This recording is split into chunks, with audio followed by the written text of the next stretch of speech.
Kia ora guys, welcome back to the Black Jersey. It's your boy Max, I'm the host of this channel. It is 12:30 at midnight here in New Zealand. I just got back from the World Cup Final, and blimey, that was absolutely amazing. It was the best rugby game I've ever been to in my entire life. This video is probably going to be my worst ever quality-wise for audio visuals because it's off my phone, but I wanted to start part one of a wee series as to how the Black Ferns won the Rugby World Cup. And for this one, I'm just going to kind of talk about selections of the team, what Wayne Smith got right over Glenn Moore, who was the previous head coach, and how that team selection helped recover the form of the Black Ferns in the last 12 months to lead to them getting the World Cup back to back. Beautiful stuff. So I'll start off with the Glenn Moore era, and so when he was the head coach of the Black Ferns, it was a very hierarchical team. He would always trot out the same names: the Kelly Braziers, Eloise Blackwells, the Fia'ofa Amal Seeleys until she retired. Kendra Coxedge was a mainstay of that team. Renee Wycliffe, Portia Woodman, Stacey Fleuler. But outside of those main team members, like, you didn't really know the wider training squad. There wasn't really much competition to the team, and Wayne Smith did a far better job of harnessing the wider talent here in New Zealand. And you could evidently see the fact that the team had such a hierarchy when Glenn Moore led the Black Ferns for the 2021 end-of-year tour, which was about 11 months ago to this day. So the team just looked a bit clunky, a bit out of sync with each other, and they didn't seem to quite get what the coach was after from them, and you could sense a real disconnect, and what was happening kind of became a bit more apparent when Glenn Moore resigned after being accused of bullying the players. So Wayne Smith, in terms of this competition, really did his best to make the most of every player available in the country. He did a bit of a Black Ferns trial run after the Pacific 4 series. In the Pacific 4 series, he used a lot of players. As far as I'm aware, I don't have the facts on me because this is off my phone, but as far as I'm aware, every player in that squad for the Pacific 4 series got to start. Leilani Parisi, Kelsey Tanetti, Kaipua Olsen-Baker, players who didn't make the World Cup squad, like Shael Robbins-Leti, they all got to start, things like that. Olsen-Baker would have been in the World Cup, but she got injured, but you kind of get what I'm talking about, guys? My point with using the wider training squad, it was really effective because it created just this huge desire for players to reach their top form, and it allowed Smithy to examine all this talent properly, as he'd been away as director of rugby at a Japanese club, Kobelco Steelers. So yes, it was very, very good for Smithy to examine the players like that, give everyone a fair crack. And the hookers he ended up settling on that was really, really good. Natalie Delamere, his third choice, and Georgia Ponsonby, his first choice, both played for Matatu. So even though Delamere basically didn't play at the World Cup, she could basically be swapped straight in for Ponsonby, as they'd been Super Rugby teammates together, and they were so similar in terms of their play from each other. Luke O'Connor at hooker, devastating player to be the second choice option off the bench. Ridiculously crazy good form. The props, you had Afina Tanjin Wainohu and Santo Tomata, both debutants from the Chiefs earlier this season. They came alive in the World Cup squad. Even though Tanya Kaluanivali didn't quite play enough in the World Cup, she was short of match fitness due to a leg injury. It was really good to see her lose all that body fat percentage to prepare herself. You could see just how hard he was working this front row. Santo Tomata, amazing performance by her this evening. The 19-year-old coming off the bench to deal with all that huge pressure. So proud of her. Pip Love, an experienced campaigner from Glenn Moore's tenure. She's phenomenal. Quick as ruck speed. Crazy good scrum. You also had... goodness me, so many good props that couldn't make the squad. You had Crystal Murray, who was on the bench tonight. How good is she? Quite honestly, like, Crystal Murray could play any position on the pitch, but her scrummaging is just so phenomenal. You got to put her at prop. locks. All three of the specialist locks he selected got a massive amount of game time. Joanna Ngan-Wu, Chelsea Bremner, Maya Kawana Kaulani Roos. She's got a very long first name, but it's abbreviated to Maya. All three of those locks, they were phenomenal. They all got heaps of game time together, got to gel together. And goodness me, Eloise Blackwell, she was left out, but I think that, allowing these young blood locks to come through mentally refreshed helps the team out a lot. The loose forwards, Kennedy Simon, our co-captain, did so many good things off the bench. The fact that she was injured for so long didn't stop her from coming back to be an impact player for our World Cup campaign. She was phenomenal. It was awesome to get Sarah Hiddeney back from sevens to just create a real feel of team cohesion between her and the backs, especially as they wanted a seven that was going to run in the wide channels as a single player pod. Charmaine McMenamin back from spinal surgery, less than 24 months ago, less than 2 years ago. I imagine coming back from spinal surgery and starting at number 8 in the World Cup final.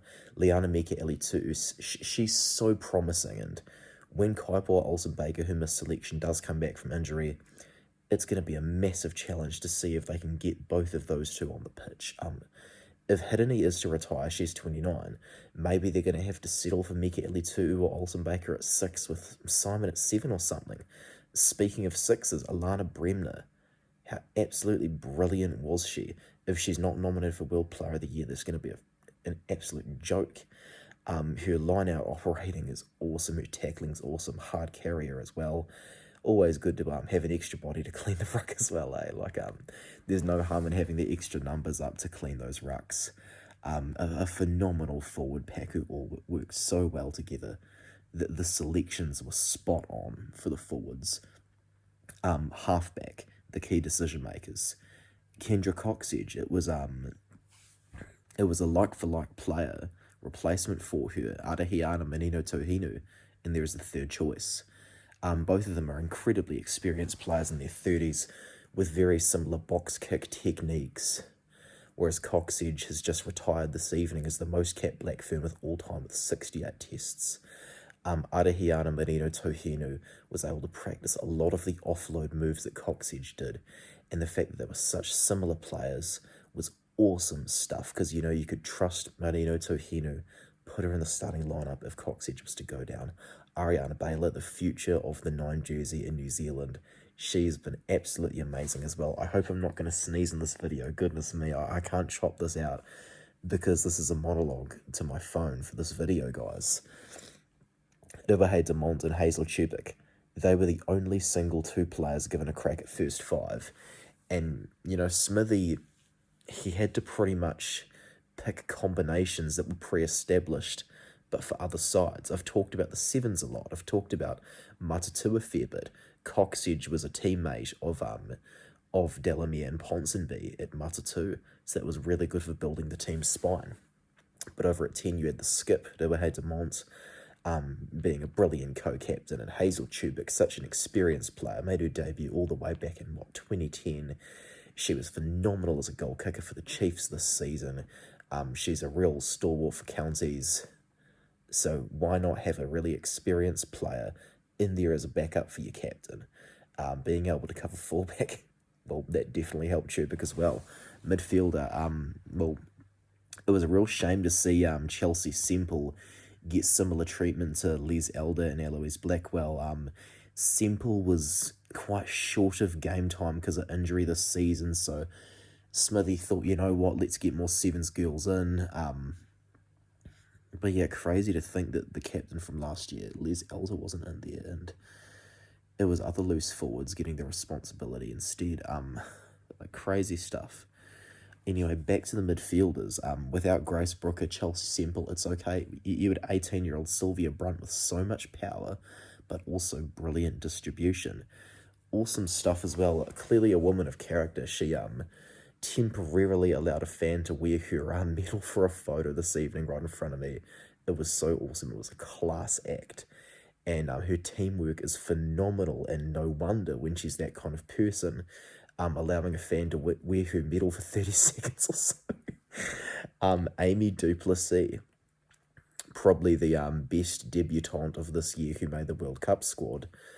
Then you have the pre-established combo of Teresa Fitzpatrick and Stacey Fleuler from the Sevens team, who were the starting combo in midfield. It was quite weird to see Fleuler named in the team as an outside back on all the team sheets and stuff, but hey, awesome centre combo with a long time of cohesion together. As far, I do believe they both debuted for Sevens in 2016, but my point around that is they'd played with each other for more than half a decade, so they know the exact lines the other one's going to run, and it's the same for Portia Woodman and Ruby Tui out there on the wings. You know, Woodman's physicality that's come with age was brilliant for the team, as was Ruby Tui's stepping, her passion, her speed. Ruby Tui's absolutely brilliant. She's got to win the Women's Award for Breakthrough Player of the Year, as Mac Hansen will surely do so for Men's Player of the Year Breakthrough Award thing, whatever you call it. Monologuing to the phone for a YouTube video. Goodness me. I'm going to laugh like crazy if this gets heaps of views, because this is not the kind of content I normally make. Renee Holmes at fullback. Class act again. Her goal kicking wasn't 100% this evening. It wasn't the level of skill it's normally at, but she did do a job well. And thanks to those, I'm going to restart the sentence. Thanks to the improved kick percentage throughout the season with Holmes rather than DeMont or Cook's edge there, that definitely helped us get across the finish line for this World Cup final this evening. Even though a few of them did go to the side a wee bit. Like, it just doesn't matter when you're that good. Like, she ran so many meters, she could step, she could tackle. She was everywhere this evening. I knew she was going to be a star when she first got called up 2 years ago, and Wayne Smith was the best coach possible for Renee Holmes. Her namesake, Renee Whitcliffe, an awesome way for her to finish her career. Even though she wasn't playing, she got to feature at the pool stages of this World Cup, and she scored. What a great way for Renee Whitcliffe to go out and celebrate her retirement with all her teammates. What a legend of our game. Nearly got to 50 tests. Would have just been the third to get there. Absolutely brilliant stuff. I can't shower these Black Ferns with enough praise. All of the team selections I ran through, I've described the cohesion from all playing in the same teams together that works so well. I mean, look at DeMont and Meka Ellie too, both playing for the Blues. Look at all those 7 girls in the backs. Look at Matatu supplying Holmes, Ponsonby, Delamere, Coxedge to the spine. Wayne Smith just got the selection spot on. Think of those couple of players that I mentioned that probably should have got selected for the World Cup squad, but that still didn't get there, that could have easily played in tonight's final, that he that he gave a go. Like, phenomenal stuff. The Ngali Ngari and Rawata Black Ferns trial match, that was great examination for Smithy.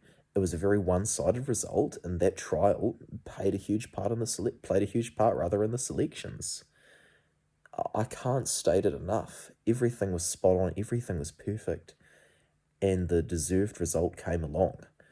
I'll be gone for YouTube for now for another week or so though, because I've got a heap of assessments to hand in now that I've watched this World Cup final. So yeah, once I upload this video, please don't forget that I'm still around and stuff. I will be doing research for future videos for part 2, 3, etc. of this topic. I'm going to get into analysis on the matchday footage against France and England, and the evolution of a few plays that I had a look at ahead of the World Cup as well. So yeah, guys, that's going to be all from me for this video. Thank you very much for watching. I do apologize if it's not the usual quality I give and stuff. Like, I normally have my camera, I have my notes, but, you know, let's just chill, have a wee intimate yarn about my general thoughts on the team selections and how it got us across the finish line. Thank you for watching, guys. Cheers, and I'll see you later.